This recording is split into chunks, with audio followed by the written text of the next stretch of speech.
Are you fit enough to climb Mount Rinjani? In today's video, we're going to cover exactly what to expect on a Mount Rinjani tour and what you must bring to have a successful trip. My name's Alfie and I climbed Mount Rinjani on a 3 days, 2 night tour, and it completely put my fitness, my endurance and my toughness to the test. And I would say I'm more physically fit than the average person. I've had multiple tattoos, so I'm pretty good at dealing with pain, and I definitely complain a lot less than the average person. But that last one isn't really measurable, but I know people love to complain when they're faced with something difficult. So all the clips you've seen from today's video were taken directly from my Mount Rinjani vlog. So if you want a more detailed walkthrough of how Mount Rinjani will be, there is hundreds of videos you could watch. However, I would really appreciate it if you watch mine. So Mount Rinjani is 3,726 meters above sea level. So if you've done treks before, you can compare how difficult this is going to be. But the reason I think Mount Rinjani is so difficult is for two main reasons. You've got the terrain and how the tour companies have actually set up the hike. So from the start point to base camp, the pathways completely vary, from simple walkways to follow to the steepest, skiddiest, pebbly pathways. However, when you walk from the base camp all the way to the summit, this is the steepest section of the mountain climb, and it's the skiddiest section by far, because each time you take a step, your foot skids right back down. So if you're someone who's always got involved in exercise and played sport all through your life, even if it's just occasionally on weekends or every other weekend, I would say that you're going to be okay, as this hike is going to put your body through a lot of work and you're going to need the fitness and endurance to be able to manage it. You can definitely make this hike so much easier for yourself by bringing the correct equipment. I highly recommend doing this hike with walking boots and hiking poles. You may be looking at me like, oh yeah, I just brought my hiking boots on a plane with me, Alfie. I'm going to assume you didn't bring walking poles and hiking boots with you, but that's okay. All the tour companies have rental schemes where you can rent hiking boots, poles, jackets, trousers. Everything you need, you can get here, so don't worry about already having it. And I would highly recommend it, as the walking boots are going to give you by far the best grip as you walk up the mountain face, as you'll slip left with every step.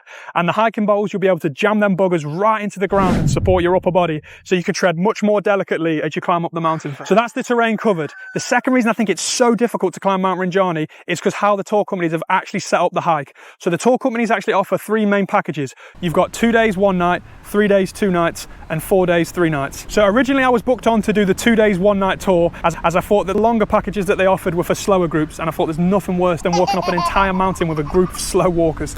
But I got told that the more days you have, the more things you see. Obviously. But I got told that if you only do the 2 days, 1 night, you don't get to go to the lake. So I really wanted to check this out. How are we, boys? You want to give me a low one? So we'll jump straight to the map and we'll show it somewhere here. Both the tours begin at the starting village at around 9 AM and you walk all the way up to the base camp, and you get there around 7 or 8 PM in the evening. You get there at 7 or 8 PM in the evening. The next day you wake up at 2 AM, have a light breakfast and walk all the way from the base camp right to the summit. After that, you come back down to base camp, and this is where the 2 tours differ. If you have the 2 days, 1 night, you have a light lunch and you walk straight back down to the starter village. If you also do the 3 days, 2 nights, you walk all the way from the base camp on this windy, steep, difficult path all the way to the lake. After you've got to the lake, you have a light lunch, have a swim, and you walk all the way up the other peak, up the same windy, difficult path, watch the sunset, and wake up the next day to walk all the way to the pickup point. To do all that hiking in 1 day, and starting at 2 AM at the base camp and finishing at the other peak at around 8 PM, it's a very long day. If you're to compare the amount of walking you do on day 1 and day 3, it is unbelievably different to the amount of walking you do on day 2. And I feel like most people, especially ones that aren't used to doing hikes or aren't involved in that much physical activity, will definitely struggle a lot. So that's why I feel it'd be beneficial for most people to do the 2 days, 1 night tour, as there is far less walking to be done. So as I got my tour from a guy in a minivan, I wasn't told this, but the people I did the tour with, all of them got told that when they get to the lake, they can either do the easy route or they can do the hard route. When we got there, the tour guides had no idea about any easy route, or if there was one at all. So I don't believe this is the fault of the tour company, as I don't think they'd want to have a bad reputation for themselves. I believe this is the salesman just trying to upsell as much as possible so we can get a higher commission. If you are sold this tour based on the fact you can take the easier route, I would clarify as much information as possible with the salesman at the time. And then when you come to do the trek on day 1, I would clarify that with your actual tour guides, as if they say this is something that doesn't exist or this is not possible, you have a much better chance of getting a refund and switching onto the 2 days, 1 night tour, which is going to be a lot more beneficial for you. So before we get into what you must bring, I'm just going to talk about the toilet situation. Now, from the start point to the base camp, there is multiple toilets that you can use, but you have to pay for them. But when you get to the base camp, the toilet is just a hole in the ground, but they do have this tent wall perimeter around them, so you do get a little bit of privacy.